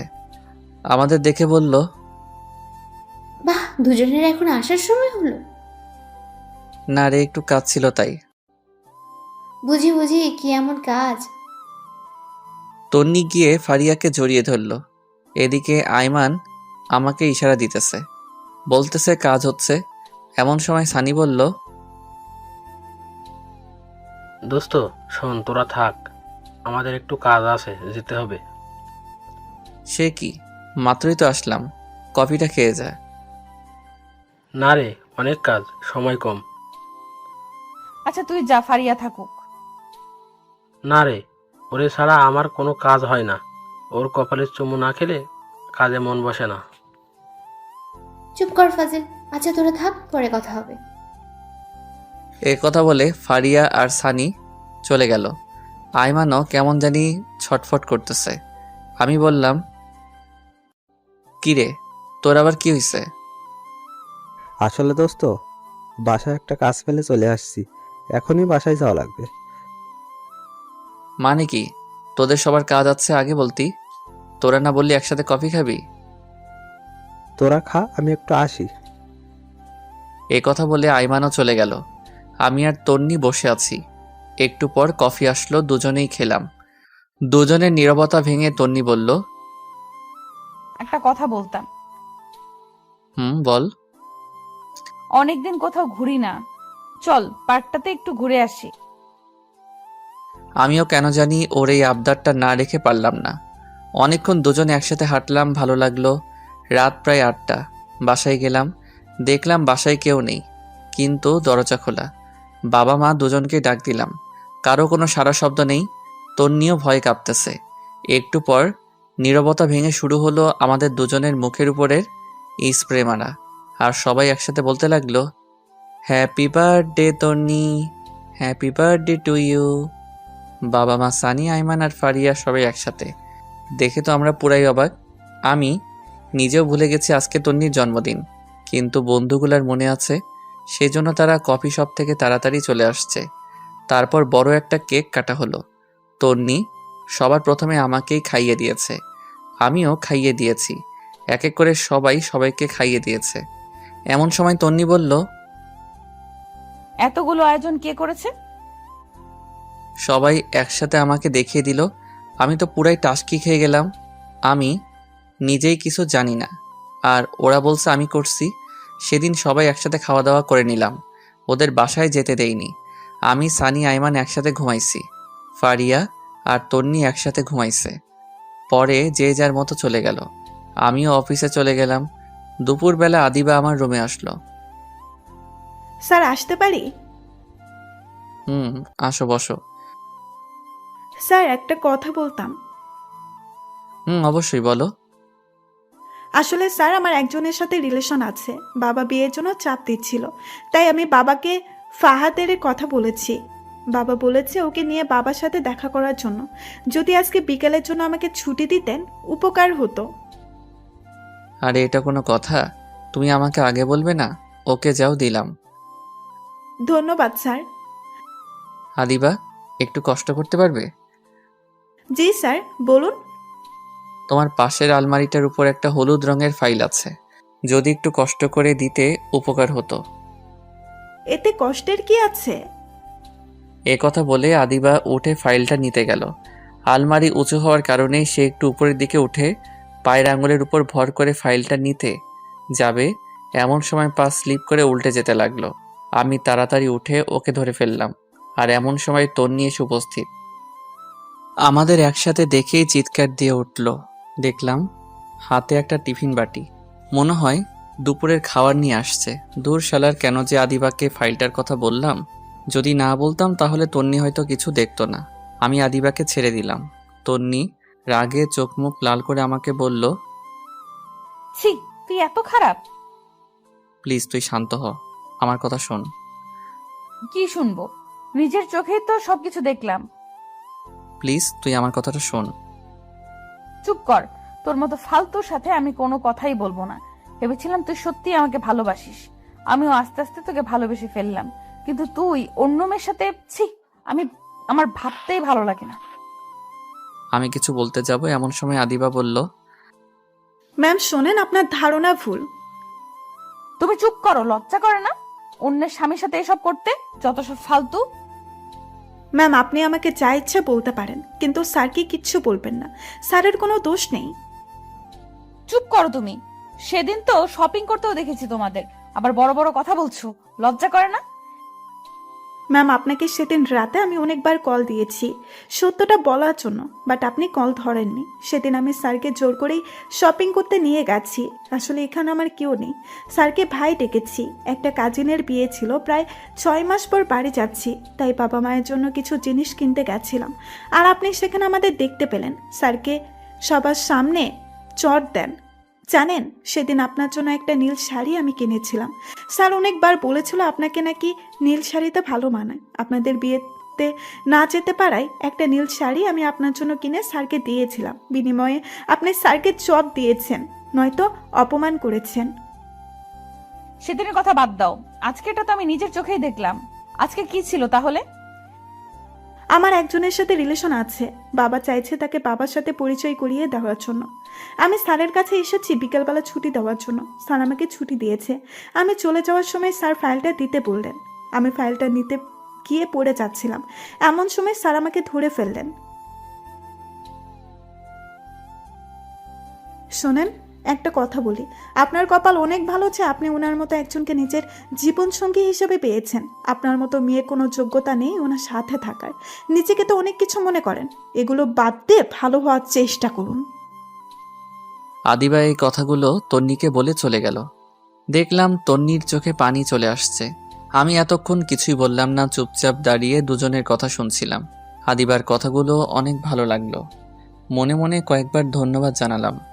একটু পর তন্নি আমার দিকে তাকালো, চোখ মুখ লাল হয়ে আছে। তারপর আমাকে বলল, নিজেকে খুব চালাক মনে করিস তাই না? মানে? তুই কি ভাবছিস আমি কিছুই জানি না? কি জানিস তুই? এই যে এতদিন অবহেলার নাটক করেছিস, আমার সাথে খারাপ ব্যবহার করেছিস, নিজেকে হিরো ভাবছিস। মনে মনে ভাবলাম, তন্নিকে এগুলো আবার কে বলে দিছে? শালা আই মাইন না বলে দিল নাকি? এরপর আমি বললাম, এগুলো সব মিথ্যা কথা, আমি যা করেছি মন থেকে করেছি। তোকে এই কথাগুলো কে বলেছে? তুই কি ভাবছিস ওরা শুধু তোর ফ্রেন্ড, আমার না? ফারিয়া আমাকে সবকিছু বলেছে। শালার মেয়েদের পেটে কিছুই হজম হয় না। কি দরকার ছিল তন্নিকে এগুলো বলার? তারপর আমি বললাম, তোকে এই কথাগুলো ফারিয়া বলেছে, দেখ ওর কি হাল করি। কি করবি তুই ফারিয়ার? এই কথা বলে আস্তে আস্তে এগোতে লাগলাম। আমি বললাম, কি ব্যাপার, তুই এদিকে কেন আসছিস? কেন আসছি তাই না? দেখ, একদম কাছে আসবি না, আমি কিন্তু চিল্লাচিল্লি করব। কর চিল্লাচিল্লি, দেখি কে আসে।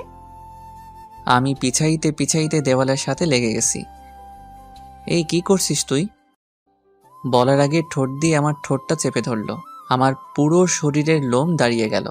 কিছুক্ষণ এভাবে থাকার পর আমি তন্নিকে একটু দূরে সরিয়ে দিলাম। বললাম, এই তুই কি পাগল? এটা আমার অফিস, বেডরুম না। যদি কেউ দেখে ফেলতো? দেখুক, তাতে আমার কি? খাইছিস? মাত্রই তো খাইলাম। আর ধুর, এটা না। দুপুরে খাইছিস? না, তোর জন্য রান্না করে নিয়ে আসছি। তুই করছিস নাকি আম্মা করছে? দুজনেই করছি। তুই এত কথা বলিস কেন? আচ্ছা ঠিক আছে, বলবো না। তুই ফ্রেশ হয়ে আয়, একসাথে খাবো। ওকে। এরপর তন্নি ওয়াশরুমে চলে গেল। আমি মনে মনে ভাবছি, অবশেষে তন্নি লাইনে আসলো। হারামি বন্ধুগুলো না থাকলে হয়তো কিছুই সম্ভব হতো না। একটু পর তন্নি বাইরে আসলো। আমি একটা প্লেটে ভাত দিয়ে তাকে বললাম, এই ধর, খেয়ে নে। আমি খাবো না। কি আজীব, তুই না একটু আগে বললি খাবি? এভাবে খাবো না। তো কিভাবে খাবি? যদি কেউ একজন খাইয়ে দেয় তাহলে খাবো। আমি আর কিছু না বলে ওকে খাইয়ে দিলাম, নিজেও খেয়ে নিলাম। খাওয়া দাওয়া শেষে তন্নিকে বাসায় পাঠিয়ে দিলাম। তন্নি চলে যাওয়ার পর ফাইলটা নিলাম। এমন সময় আয়মানের কল। দোস্ত, কি অবস্থা? আরে মামা, কি বুদ্ধি দিলি, তন্নি তো পুরো ফিদা হয়ে গেছে। আরে কি বলিস? আর তন্নির জন্মদিনে এত বড় একটা সারপ্রাইজ দেওয়ার জন্য ধন্যবাদ। আমি ভুলেই গেছিলাম ওর জন্মদিন। আরে মামা, সারপ্রাইজের কি দেখলা? আরো বড় সারপ্রাইজ এখনো রয়ে গেছে। আরে কি বলিস, কি সারপ্রাইজ, তাড়াতাড়ি বল। না, এখন না, বিকালে কফি শপে আয়, বাকিরাও আসবে, সবাইকে একসাথে বলবো। আচ্ছা ঠিক আছে। শোন, আসার সময় তন্নিকে নিয়ে আসিস। আমি সানি আর ফারিয়াকে বলে দিচ্ছি। আচ্ছা ঠিক আছে। এই কথা বলে কল কেটে দিলাম। অফিস শেষ করে বিকেলবেলা তন্নিকে বললাম রেডি হতে। সে রেডি হতে চলে গেল। আমিও ফ্রেশ হয়ে একটা কালো শার্ট পরে বাসার বাইরে দাঁড়িয়ে আছি তন্নির জন্য। একটু পর তন্নিও আসলো। বাহ, সেও কালো শাড়ি পরে আসলো। আমি দেখে আরো একবার ক্রাশ খেলাম। হাঁ করে তাকিয়ে আছি। একটু পর তন্নির ঝাঁকানিতে বাস্তবে ফিরে এলাম। আমাকে বলল, এভাবে হা করে তাকিয়ে আছিস কেন? মশা ঢুকবে। আরে না, আমি একটা কথা চিন্তা করতেছিলাম। কচু করছিলি? যা, এখন রিক্সা নিয়ে আয়। তারপর আমি একটা রিক্সা নিলাম। আমি একটু দূরে সরে বসতে চাইলাম, কিন্তু আমার বাম হাতটা চেপে ধরে বসে আছে। একটু পর কফি শপে পৌঁছে গেলাম। দেখলাম সবাই বসে আছে। আমাদের দেখে সবাই দাঁড়ালো। ফারিয়া বলল, কি রে, আজ এত ম্যাচিং? ঘটনা কি? কিসের ঘটনা? বুঝি, সবই বুঝি। আচ্ছা, বুঝলে ভালো। এই হারামির দল, চুপ কর, সবাই আগে বস। এরপর আমরা সবাই বসলাম। আইমান সবার জন্য কফির অর্ডার দিল। বন্ধু, এবার বল, কি এমন সারপ্রাইজ যেটা মোবাইলে বলা যায় না, এখানে বলতে হবে? দোস্ত, আবার তো বিয়ে। সত্যি? সত্যি। তারপর সবাই আইমানকে কংগ্রাচুলেশনস জানালাম। আমি বললাম, তো বিয়ে কবে? পরশুদিন। হারামির বাচ্চা, আগে বলিসনি কেন? দোস্ত, আমি নিজেও জানতাম না, আজকে সকালে আব্বা বলছে। আচ্ছা শোন, কালকে তোরা সবাই থাকবি, অনেক কিছু কেনাকাটা করতে হবে। আমি পারবো না, তোরা সবাই আসিস। না পারলে তুই বিয়েতেও আসিস না। ওরে ভাই, কাঁদিস কেন? আচ্ছা ঠিক আছে, আসবো। আমার কথা শুনে সবাই হাসাহাসি করতে লাগলো। তারপর অনেকক্ষণ আড্ডা দিয়ে কথাবার্তা বলে বাসায় চলে আসলাম। বাবার সাথে অনেকক্ষণ কথা বলে রুমে গেলাম। দেখি তন্নি সোফায় বসে আছে। আমি যাওয়ার সাথে সাথে বলে, একটা কথা বলতাম। তো বল, অনুমতির কি আছে? আজকে খাটে ঘুমা, আমার কোনো সমস্যা হবে না। কেন, চর খাওয়ার জন্য নাকি? দেখ, এগুলোর জন্য সরি, তুই খাটে ঘুমা, আমার সমস্যা হবে না। দরকার নেই, তুই ঘুমা। এই কথা বললে আমি সোফায় ঘুমিয়ে পড়লাম। তন্নি মন খারাপ করে বিছানায় ঘুমিয়ে পড়ল। পরের দিন তন্নির ডাকে ঘুম ভাঙলো। উঠে ফ্রেশ হয়ে নাস্তা করলাম। রুমে যাওয়ার পর আইমান কল দিল। হ্যালো দোস্ত, কই তোরা? তাড়াতাড়ি আয়, আমরা সবাই ওয়েট করতেছি। দোস্ত, আমি না আসলে হয় না, তন্নিকে পাঠিয়ে দিব। ওকে, তুই আমার বিয়ে তো আসিস না। আচ্ছা, রাগ করিস না, আসছি। এরপর তন্নিকে বললাম রেডি হতে। দুজনে রেডি হয়ে মার্কেটের উদ্দেশ্যে রওনা দিলাম। একটু পর মার্কেটে চলে আসলাম। কিরে হারামি, এত দেরি কেন? আরে বলিস না, তন্নি আটা ময়দা মাখতে দেরি করে ফেলছে। তন্নি রেগে লাল হয়ে বলল, কি, আমি আটটা ময়দা মাখি? এই হারামি, তুই তো ঘুম থেকে উঠতে দেরি করছিস, এখন আমার দোষ দিতেছিস, তাই না? এই তোদের ঝগড়া বন্ধ কর, দেরি হয়ে যাচ্ছে। ওকে চল কেনাকাটা শুরু করি। শুরুতে একটা স্বর্ণের দোকানে গেলাম। তন্নি আর ফারিয়া দুজনে আইমানের বইয়ের জন্য গয়না পছন্দ করতেছে। অনেক ঘাটাঘাটির পর অনেকগুলো স্বর্ণের জিনিস নিল। তন্নি একটা নেকলেস নিয়ে বারবার নিজের গলায় জড়িয়ে দেখতে লাগলো। আমি খেয়াল করে দেখেছি, মনে হয় ওর পছন্দ হয়েছে, কিন্তু কিছু বলছে না। আমার দিকে বারবার তাকাচ্ছে। আমি দেখেও না দেখার ভান করে সানির সাথে কথা বলতেছি। একটু পর শাড়ির দোকানে গেলাম। সবার জন্য শাড়ি কিনলো। আইমানের মা, বোন, খালা আরো অনেকের জন্য কেনা হলো। তন্নি একটা নীল শাড়ি নিজের গায়ে জড়িয়ে আমাকে বলল, এই জুয়েল, বল। শাড়িটা খুব সুন্দর, তাই না? আমাকে ভালো মানিয়েছে। তো এখন কি করব? না, এমনি বললাম। বাহ, ফকিন্নি সবকিছুই ঠিক করে নিয়েছে। দাম দেওয়ার জন্যই আমাকে এই কথাগুলো বলেছে। আর তন্নিকে শাড়িটাই আসলে অনেক সুন্দর মানিয়েছে। আমি দোকানদারকে বললাম শাড়িটা আলাদা একটা প্যাকেট করে দিতে।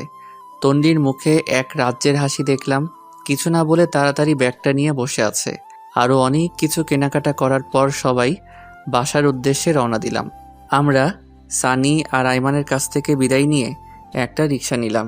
একটু পথ যাওয়ার পর রিক্সাওয়ালাকে বললাম, মামা একটু দাঁড়ান। এই, তোর আবার কি হলো? তুই বসে থাক, আমি একটু আসছি।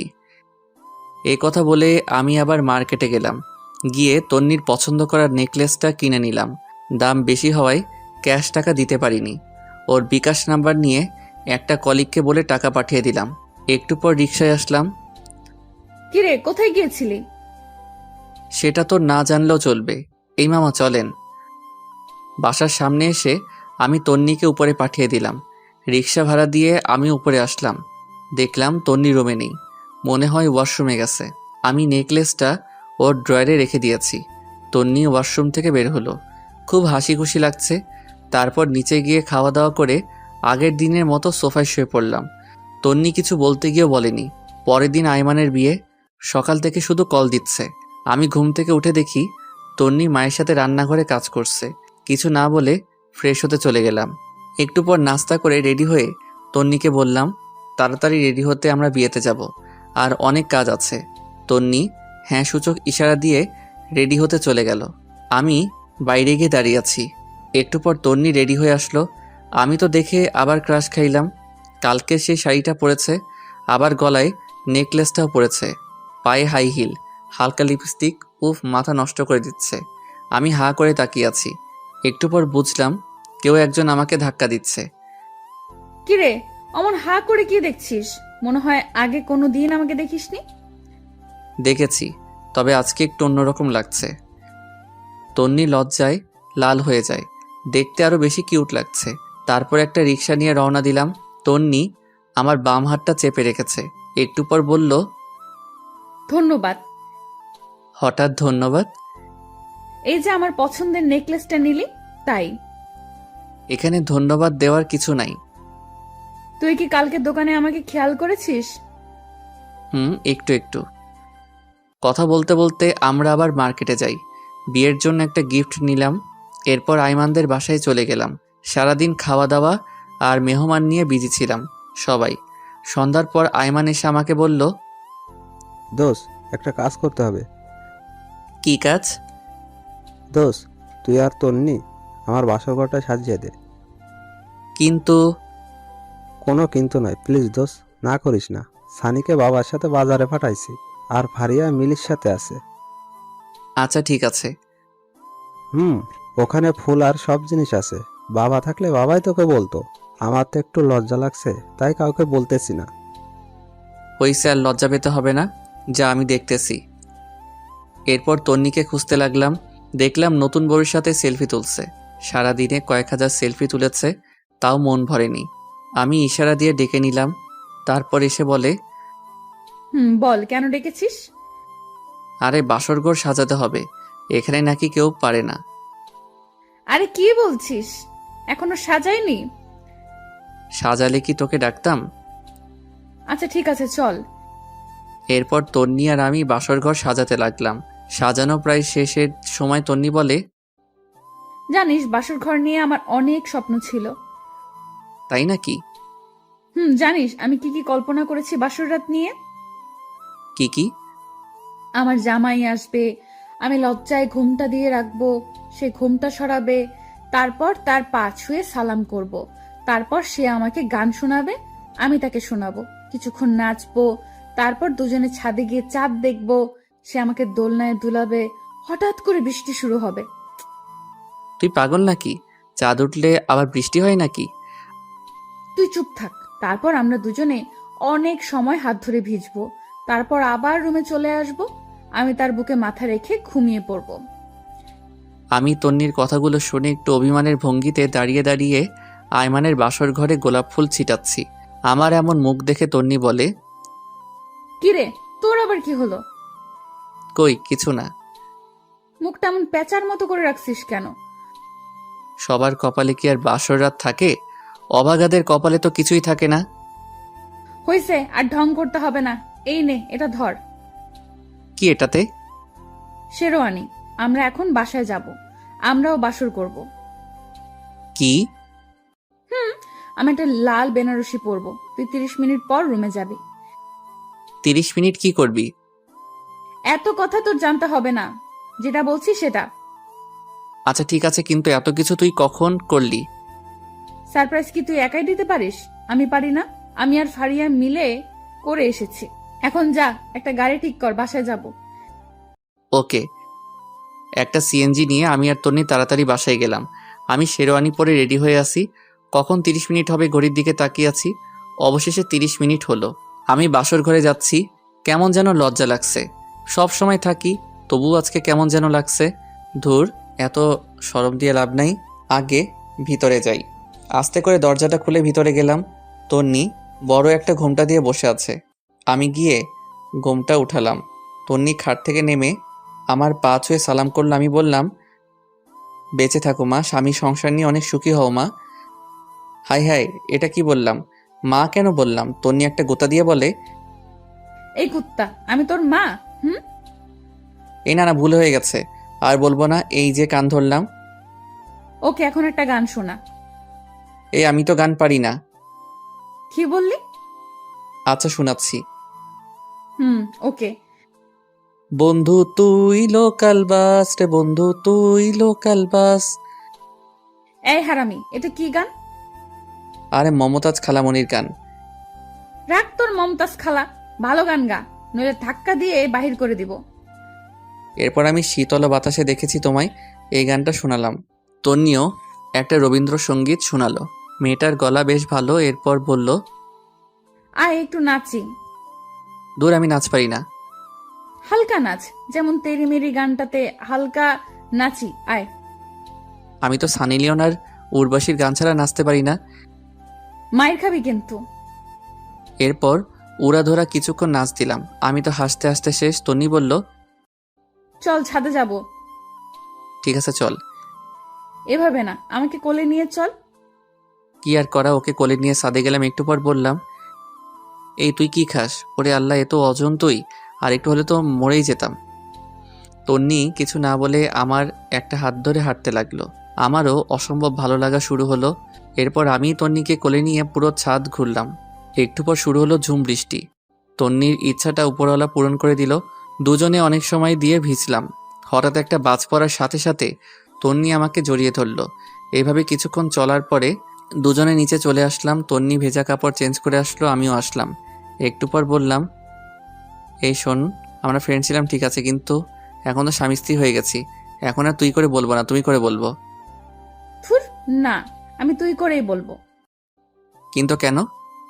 আচ্ছা ঠিক আছে, সবার সামনে তুমি বলবো আর এমনিতে তুই করে বলবো। আচ্ছা ঠিক আছে। এই শোন, আমার না অনেক ইচ্ছা আমার টুইন বেবি হবে।